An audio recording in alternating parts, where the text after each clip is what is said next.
میں بیوی کی قسم کھا کے قرآن مجید سر پہ رکھ کے کہتا ہوں، میں اس قائد کی تعریف کر رہا ہوں، دنیا سو رہی ہوتی ہے اور وہ نماز شب میں اپنے ہاتھوں کو اٹھا کر عزاداری کے لیے، عزاداروں کے لیے رات دن دعاؤں میں مصروف رہتا ہے۔ جس کے ایمان میں ہو، جس کی تینت میں ہو، جس علماء کرام کے ساتھ کھڑے ہو کر میرے اس قرآن سر پہ رکھنے کا اعتبار ہو، اگر وہ وعدہ کرتا ہے کہ وہ اپنی سانس کے آخری سانس تک، اپنے دل کی آخری دھڑکن تک، اپنے خون کے آخری قطرے تک قبلہ و کعبہ حامد علی شاہ موسوی کا ساتھ علی کی ولایت کے لیے دے گا، حسین کی عزاداری کے لیے دے گا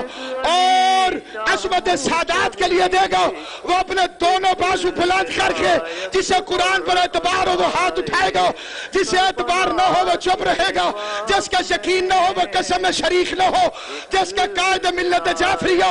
آغا حامد علی شاہ موسوی کی عظیم ترین جرأت مندانہ قیادت پر یقین ہو، ہم زندہ رہیں گے تو موسوی صاحب کے ساتھ ہم شہادت کا جام پیئیں گے، تو موسوی صاحب کے ساتھ ہم غیرت مند قوم کی طرح علی کی ولایت پر، حسین کی عزاداری پر، اور کوئی نہیں اٹھے نہیں، علی کی ولایت پر، حسین کی عزاداری پر اور عظمت سادات پر کسی بے غیرت کے ساتھ نہیں دیں گے، کسی کمینے کے ساتھ نہیں ہوں گے، ہم موسوی صاحب کے ساتھ چل کے علی ولی اللہ، عزاداری حسین اور عظمت سادات گھر گھر پہنچائیں گے، گلی گلی پہنچائیں گے، جو متفق ہے وہ بوزر مزاج بن کے، کبر طبیعت بن کے، سلمان نیت بن کے، بہلول شریعت بن کے،